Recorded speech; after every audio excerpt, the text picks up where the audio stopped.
দিগন্ত জুড়ে বিশাল আকাশ, আকাশের ছায় সবুজ প্রকৃতি। প্রাকৃতিক এই সৌন্দর্য ঘেরা অঞ্চলে পাহাড়ের সমতলে ক্ষুদ্র ক্ষুদ্র অনেক জনগোষ্ঠী কিন্তু তাদের সামাজিক সাংস্কৃতিক ঐতিহ্য, নান্দনিক জীবনধারা সব কিছুকে সযত্নে লালন করে বসবাস করে আসছে। আমরা বাংলাদেশ টেলিভিশনের মাধ্যমে দীর্ঘ ৩৯ বছর ধরেই তাদের সংস্কৃতি যেন না হারায়, এই সংস্কৃতি যেন বিকশিত হতে পারে, এই সাংস্কৃতিক বিকাশের প্রক্রিয়ায় সংরক্ষণের উদ্যোগ হিসেবে আমরা কাজ করে যাচ্ছি। বনফুল থেকে লোকলোকালয় অনুষ্ঠানের ৩৯ বছর পূর্তি অনুষ্ঠানে আপনাদের সবাইকে স্বাগত জানাচ্ছি। আমি চৌধুরী আতাউর রহমান।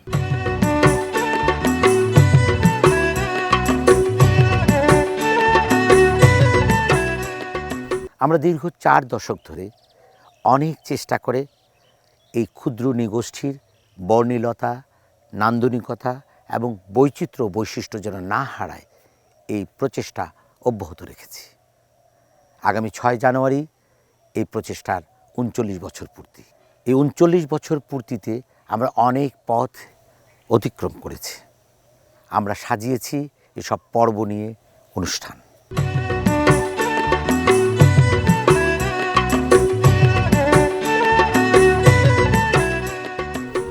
বৈচিত্র্যময় বাংলাদেশ।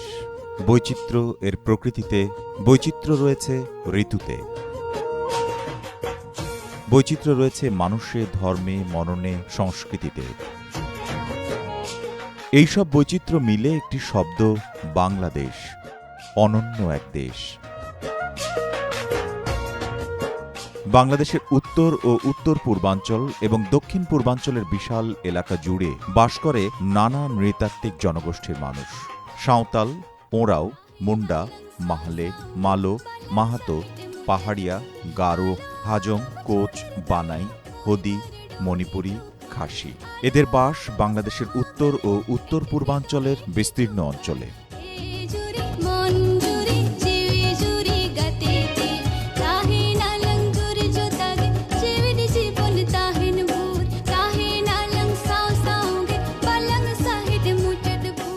এসব নৃগোষ্ঠীর নিজস্ব জীবনাচরণ ও সাংস্কৃতিক কর্মকাণ্ড অত্যন্ত আকর্ষণীয়।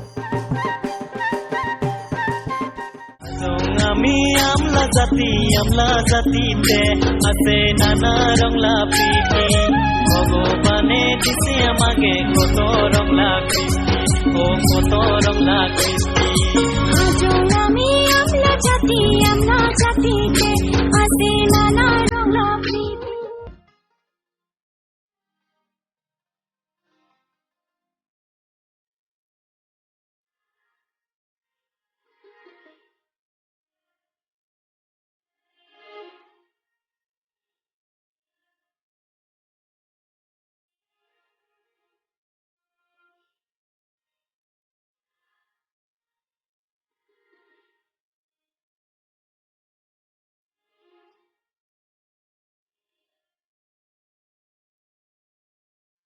চলুন দৃষ্টি ফেরাই বাংলাদেশের দক্ষিণ পূর্বাঞ্চলের পার্বত্য জেলাগুলোতে।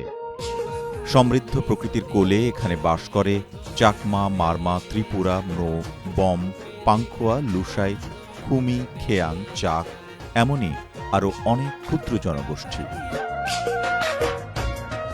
প্রকৃতির মতোই উদার, প্রকৃতির মতোই উচ্ছ্বসিত তাদের জীবন। ওরা প্রকৃতিকে নির্ভর করে বাঁচে।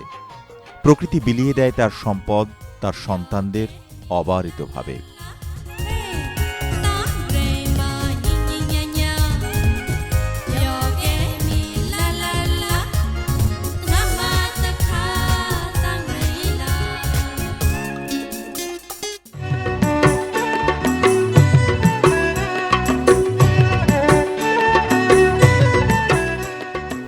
কক্সবাজার, টেকনাফ, বরগুনা, কুয়াকাটার উপকূল জুড়ে রয়েছে এক সম্প্রদায়ের মানুষ, রাখাইন নামে যাদের পরিচিতি। অত্যন্ত আকর্ষণীয় চেহারার এই রাখাইন জনগোষ্ঠীর মানুষের জীবনাচরণ এবং সংস্কৃতি আমাদের অহংকার।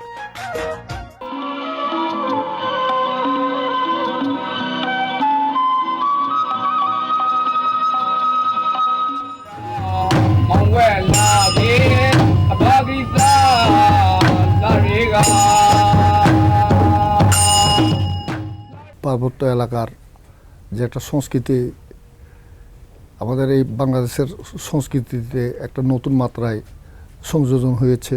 শুধু পার্বত্য চট্টগ্রাম না, সারা দেশের যে পিছিয়ে থাকা পাহাড়ি জনগোষ্ঠী বা ক্ষুদ্র নিগোষ্ঠীর মানুষগুলো রয়েছে, তাদের কৃষ্টি সংস্কৃতিগুলো আজকে যে লালিত হয়ে আজকের এই অবস্থানে এসেছে। বিশেষ করে আমরা একসময় পাঠ্যপুস্তকগুলোতে নানা রকম ভুলভ্রান্তি দেখতাম, কিন্তু বিটিভির লোকলোকাল অনুষ্ঠানগুলো সেই ভুলভ্রান্তিগুলো ডিঙ্গিয়ে আজকের অবস্থানে আনতে পেরেছে। নিভৃতচারী এইসব জনগোষ্ঠীর মানুষ নিজস্ব পরিমণ্ডলেই তাদের জীবনধারা এবং সাংস্কৃতিক কর্মকাণ্ড নিয়ে বিচরণ করতেন। বৃহত্তর জনগোষ্ঠীর সাথে ব্যাপকভাবে চলাচল, সাংস্কৃতিক বিনিময় ছিল অত্যন্ত গৌণ। সুদীর্ঘ কাল থেকে নিজেদের গুটিয়ে রাখা কিছুটা অনীহা এবং কিছুটা বৃহত্তর জনগোষ্ঠীর অজ্ঞতার কারণে এইসব সমৃদ্ধ ও ঐতিহ্যিক নৃগোষ্ঠীর মানুষ ছিলেন আড়ালে। অথচ তারা আমাদের কাছের মানুষ, আপনজন। সুখে দুঃখে সাফল্যে সম্ভারে একই সমতলে সম অধিকারে। আমার একজন মুড়ো মুড়ি গানে ছড়াই গড়া, আমার একজন সাগর মাঝো সাগরা যাই গড়া, আমার একজন মুড়ো মুড়ি গানে ছড়াই গড়া, আমার একজন সাগর মাঝো সাগরা যাই গড়া, আমার একজন হিরে মানে সোনাই রূপই গড়া। লোকলোকালে প্রথম আমরা যে সুযোগটা পেলাম, ওটা যদি আমরা না পেতাম এত দূরে আসতে পারতাম না, এবং আমাদের নিজস্ব ভাষা হারিয়ে যাচ্ছে, ঐতিহ্য হারিয়ে যাচ্ছে। এখন আমরা নিজের ভাষাটাও শিখতে পারছি, বলতেও পারছি। এই সত্যের উপলব্ধিতে বাংলাদেশ টেলিভিশন ৩৯ বছর আগে দেশের ক্ষুদ্র নৃগোষ্ঠীর মানুষের সমৃদ্ধ জীবনাচরণ ও সংস্কৃতি সংরক্ষণ ও বিকাশের লক্ষ্যে গ্রহণ করে এক সুন্দর প্রচেষ্টা।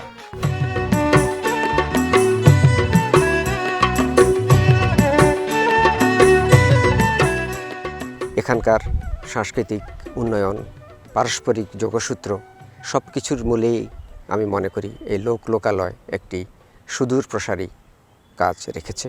এই অনুষ্ঠানটা যখন হচ্ছিল, শিল্পীদেরকে আনা নেওয়া যে কষ্টকর ব্যাপার, সাপার শিল্পী পাওয়া যেত না। আমাদের অনুষ্ঠান বা সাংস্কৃতিক যে পর্যায়ে এখন চলে আসছে, সে বিদেশে মানে আমাদের সাংস্কৃতিক অঙ্গনটা অনেক উজ্জ্বল। বাংলাদেশ টেলিভিশন অনুষ্ঠানের মাধ্যমে তুলে ধরতে শুরু করে ক্ষুদ্র ক্ষুদ্র বিভিন্ন নৃগোষ্ঠীর বৈচিত্র্যময় জীবনধারা ও বর্ণিল সাংস্কৃতিক কর্মকাণ্ড। ৬ জানুয়ারি ২০২৩ তারিখ সেই সংরক্ষণ ও বিকাশ প্রচেষ্টার ৩৯ বছর পূর্তি। ইতোমধ্যে এইসব জাতিসত্তার মানুষের জীবন জীবিকা পরিচিতি লাভ করেছে ঘরে ঘরে। সারা দেশের প্রতিটি কোণে স্বকীয় বৈশিষ্ট্যের অধিকারী ক্ষুদ্র নৃগোষ্ঠীর এইসব মানুষ আমাদের অহংকার। ওরা আমাদের ঐতিহ্যের বলিষ্ঠ অংশ। তখনকার প্রেক্ষাপট কিন্তু অনেক কঠিন ছিল। আমরা বিভিন্ন সংস্কৃতি এবং নিজেদের ঐতিহ্যকে হারাতে বসেছিল। পৃথিবীর কারণে, আপনাদের কারণে আজকে আমরা আস্তে আস্তে ধীরে ধীরে আরও অ্যাডভান্স হতে যাচ্ছি। এই সংস্কৃতির বিকাশের ক্ষেত্রে আপনাদের ভূমিকা কিন্তু অপরিসীম। হারানোর অবস্থায় থেকে আমরা ফিরে এখন আমরা নতুনভাবে উজ্জীবিত হয়ে আমরা নতুনত্ব এই আমাদের সংস্কৃতিকে ধরে রাখার প্রয়াস চালাচ্ছি।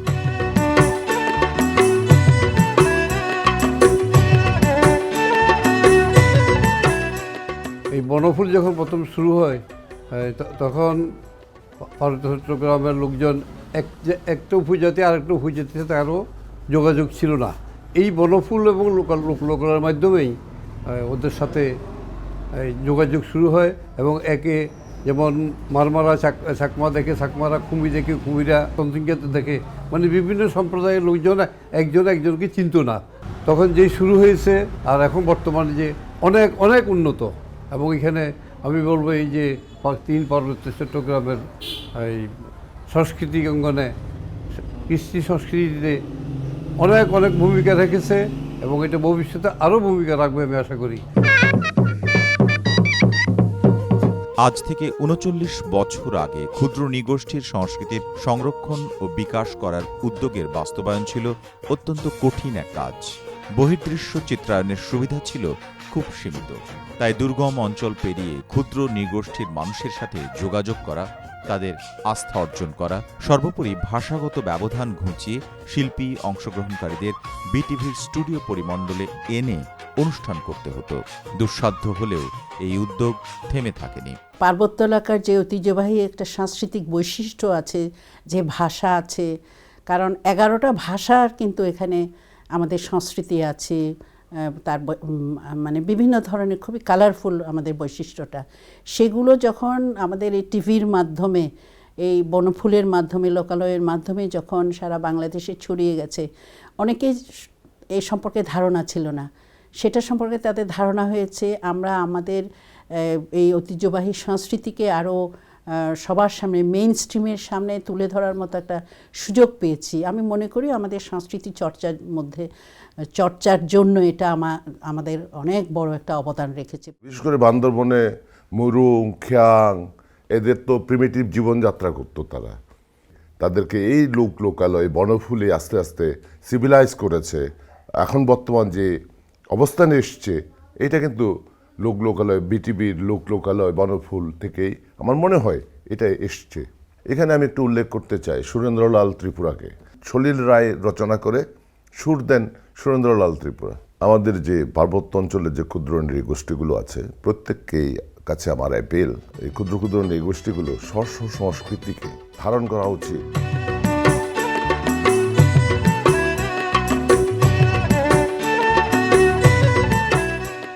1997 সালের 2রা ডিসেম্বর ঐতিহাসিক পার্বত্য চট্টগ্রাম শান্তি চুক্তি সম্পাদনের পর পার্বত্য অঞ্চলের পরিবেশের অনেক উন্নতি হয়েছে। জননেত্রী প্রধানমন্ত্রী শেখ হাসিনার আন্তরিক সদিচ্ছায় পাহাড়ের শান্তি, স্বস্তি, অগ্রগতি, সমৃদ্ধি, সামগ্রিক উন্নয়নের পথ প্রশস্ত হয়েছে। পার্বত্য মানুষের মনে শান্তি ও সম্প্রীতির প্রেক্ষিত গড়ে উঠেছে বিধায় পার্বত্য এলাকায় শান্তিপূর্ণ পরিবেশ বিস্তৃত হয়েছে। শান্তিপূর্ণ পরিবেশ গড়ে ওঠার কারণে ক্ষুদ্র ক্ষুদ্র নৃগোষ্ঠীর মানুষ তাদের সাংস্কৃতিক স্বতন্ত্র বৈশিষ্ট্য এবং সামাজিক উৎসবকে উল্লাসে উদযাপন করছে। সাংস্কৃতিক চর্চার প্রতি সরকারি সহযোগিতা আরও বেশি বেড়েছে।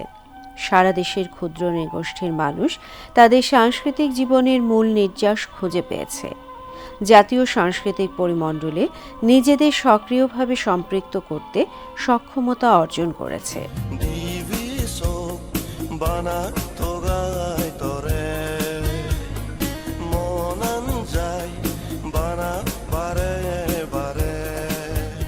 ক্ষুদ্র ক্ষুদ্র নৃগোষ্ঠীর সংস্কৃতি বিকাশের উদ্যোগটি প্রথম পর্যায়ে ছিল বাৎসরিক, পরবর্তীতে ষান্মাসিক, এরপর ত্রৈমাসিক, মাসিক হয়ে বর্তমানে পাক্ষিক পর্যায়ে সম্প্রচারিত হচ্ছে। ক্ষুদ্র ক্ষুদ্র নৃগোষ্ঠীর সংস্কৃতি বিকাশ, উন্নয়ন ও সংরক্ষণ উদ্যোগের পেছনে রয়েছে বাংলাদেশ টেলিভিশনের অনেক কৃতি প্রযোজক, কলাকুশলীর নিষ্ঠা, মেধা, শ্রম ও আন্তরিকতা।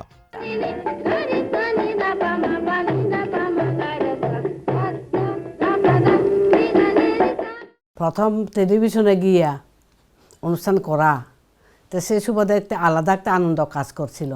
সেদিন যখন আমরা বাস নিয়ে গেছিলাম, ওখানে চাকমা ছিল, ত্রিপুরা ছিল, মারমা ছিল, বিশেষ করে চাকমা নৃত্য, মারমার মাছ ধরার নৃত্য, ওইটা খুবই আনন্দ দিছিল।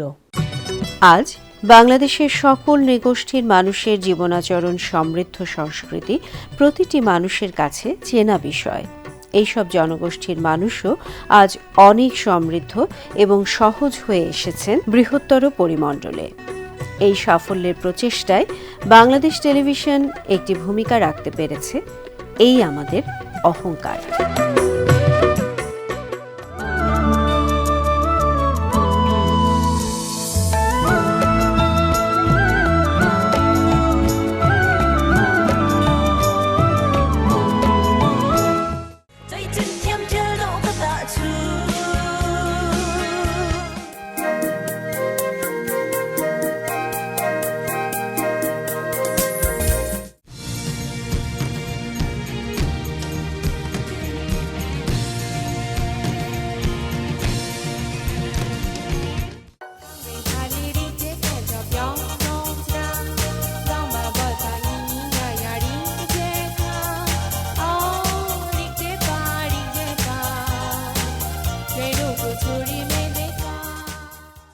ক্ষুদ্র নৃগোষ্ঠীর মানুষের সংস্কৃতি বিকাশের এই দুরূহ কাজটির শুরু থেকেই একজন মানুষের অক্লান্ত শ্রম, মেধা ও প্রচেষ্টা শক্তি জুগিয়েছে। তিনি চৌধুরী আতাউর রহমান রানা। আজ থেকে ৩৯ বছর আগে তিনি ছিলেন নিতান্তই কৈশোর পেরুনো এক তরুণ। দুর্গম অঞ্চল পেরিয়ে এইসব নগর বিমুখ নৃগোষ্ঠীর মানুষের সাথে যোগাযোগ ও সমন্বয় করা, মহড়া দেখা ও পরিকল্পনা করা এবং শিল্পীদের ঢাকার বিটিভি স্টুডিওতে আনা নেয়া সবই করতেন তিনি। এজন্যে তাকে বিভিন্ন সময় পড়তে হয়েছে নানা ধরনের সমস্যায়। জীবনের ঝুঁকিও এসেছে অনেকবার। থেমে থাকেননি তিনি। পাহাড়ের মানুষের প্রতি রয়েছে তাঁর আন্তরিক দরদ, গভীর ভালোবাসা। এই ভালোবাসা নিয়েই তিনি কাজ করে গেছেন, এখনো করে যাচ্ছেন। বসবাসও করেন তিনি তাদের মধ্যে পাহাড়ি অঞ্চলে। অনুষ্ঠানের শুরুতে ছিলেন নেপথ্যে। দর্শক, আমরা শুনব মারমা ভাষায় গান। শিল্পী ক্রায়রি মারমা ও থঙ্গ চৌধুরী ধীরে ধীরে সম্মুখে আসেন। আজ নিজে এই অনুষ্ঠানটি উপস্থাপনা করে থাকেন। ও মেমারি ও মেমারি ও মেমারি ও মেমারি তেও মে মুখগে মুখগে ফেলে সে ফেলি ফেলে ব্রমিং আগু ইসুরা ফেলি ফেলে योक्या प्रभवती चारी इलाके मामा योक्या रामाते क्या पिलामे। আমরা এই লোকলোকালয় অনুষ্ঠানে দেশের বিভিন্ন অঞ্চলে ছড়িয়ে ছিটিয়ে বসবাসরত ক্ষুদ্র ক্ষুদ্র নৃগোষ্ঠীর বৈচিত্র্যময় জীবন এবং সাংস্কৃতিক স্বাতন্ত্র্য বৈশিষ্ট্য তুলে ধরি। দেখুন মালো শিল্পীদের পরিবেশনায় নৃত্য।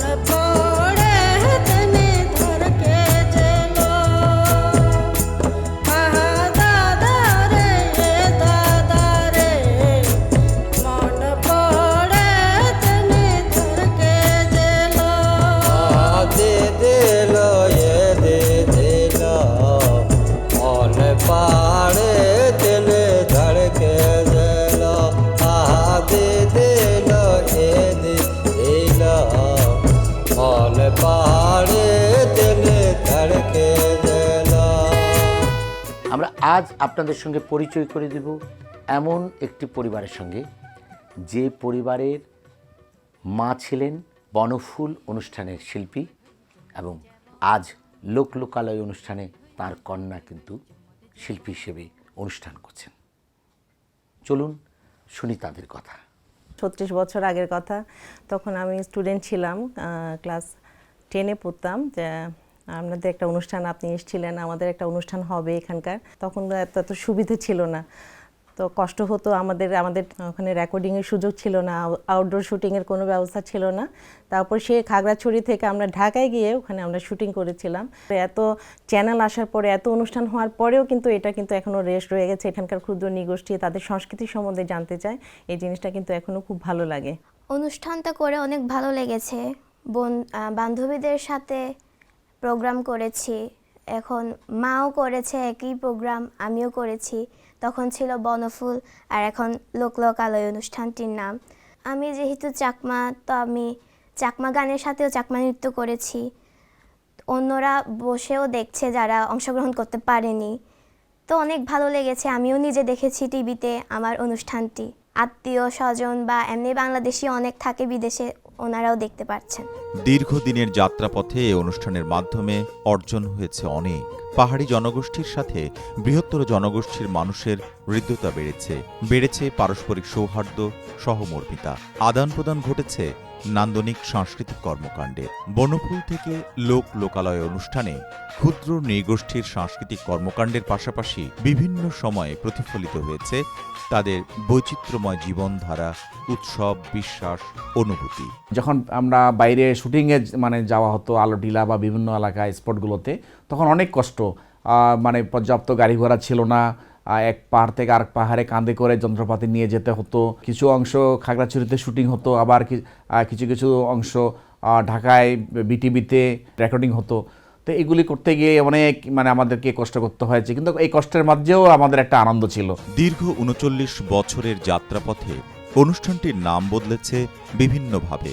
শঙ্খ নদী পাড়ে নামে শুরু হয়ে ক্রমান্বয়ে বনফুল এবং লোক লোকালয় নামে বর্তমানে প্রচারিত হচ্ছে এই অনুষ্ঠানটি।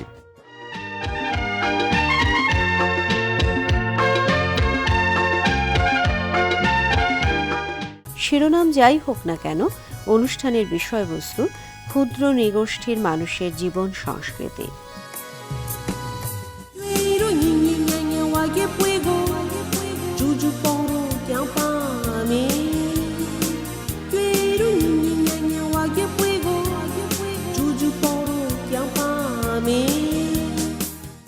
লোক লোকালয় অনুষ্ঠানটা যখন বনফুল নামে পরিচিত ছিল, তখন অনেক বাধা বিপত্তি পেরিয়ে আমরা এই পার্বত্য এলাকা তথা বাংলাদেশে এই অনুষ্ঠানটা আমরা করতাম। অনেক সময় দেখা যেত একটা গান অডিও করার জন্য সারা রাত আমরা ওই গানটা অডিও করতাম, করার পরে তারপর দিন গিয়ে ওই গান রেকর্ড করে এটা ধারণ করা হতো। তো যারা হয়তো আগের বিষয়গুলো জানে না, তারা হয়তো কল্পনাও করতে পারবে না। আমরা হয়তো ব্যক্তিগত উদ্যোগে কীভাবে করতাম, কিন্তু এই যে বিটিভির এই যে লোক লোকালয় অনুষ্ঠানটা যে ধারাবাহিকভাবে চলছে, এর মাধ্যমে আমি মনে করি শুধুমাত্র আমাদের কৃষ্টি সংস্কৃতি না, আমাদের এখানকার পাহাড়ি জনগোষ্ঠীর নেতৃত্ব, দলগত যে আমাদের একটা সম্মিলন, আমাদের মধ্যে যে একতাবদ্ধতা, সব কিছুই আমি মনে করি এটার সাথে জড়িত রয়ে গেছে। এই লোক লোকালয় অনুষ্ঠানটা যদি না হতো, তাহলে আমরা হয়তো অনেক দিকে পিছিয়ে যেতাম।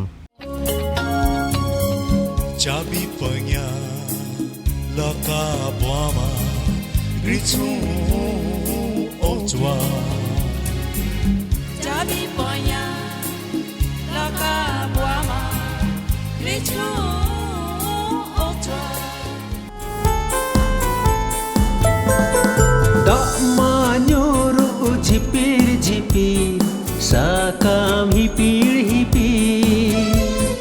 ক্ষুদ্র নৃগোষ্ঠীর মানুষের সংস্কৃতি নিজস্ব ধারাকে সাবলীল রাখতে সরকারি প্রচেষ্টার পাশাপাশি বাংলাদেশ টেলিভিশনের এই দীর্ঘ প্রচেষ্টা ক্ষুদ্র নৃগোষ্ঠীর ঐতিহ্যকে সংরক্ষণ, বিকাশ ও সমৃদ্ধ করতে রেখেছে একটি বিশেষ ভূমিকা।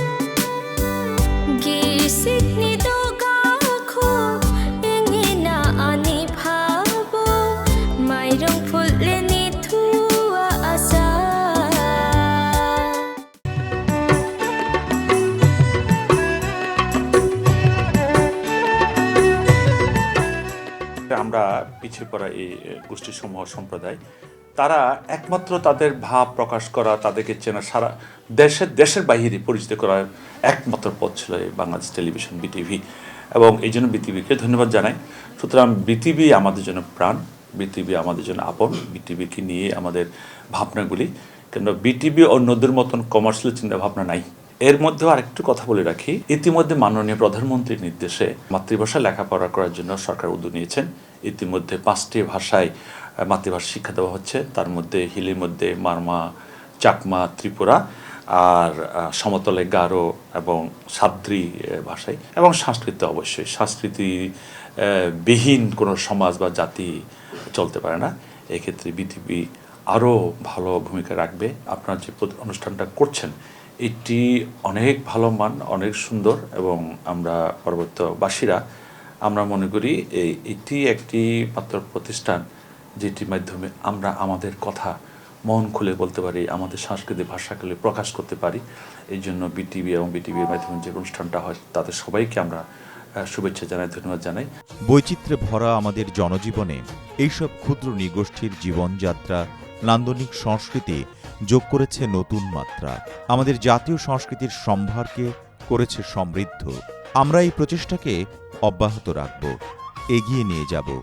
চাই সকলের সহযোগিতা, চাই সহযোগিতা ক্ষুদ্র নৃগোষ্ঠীর সকল মানুষের।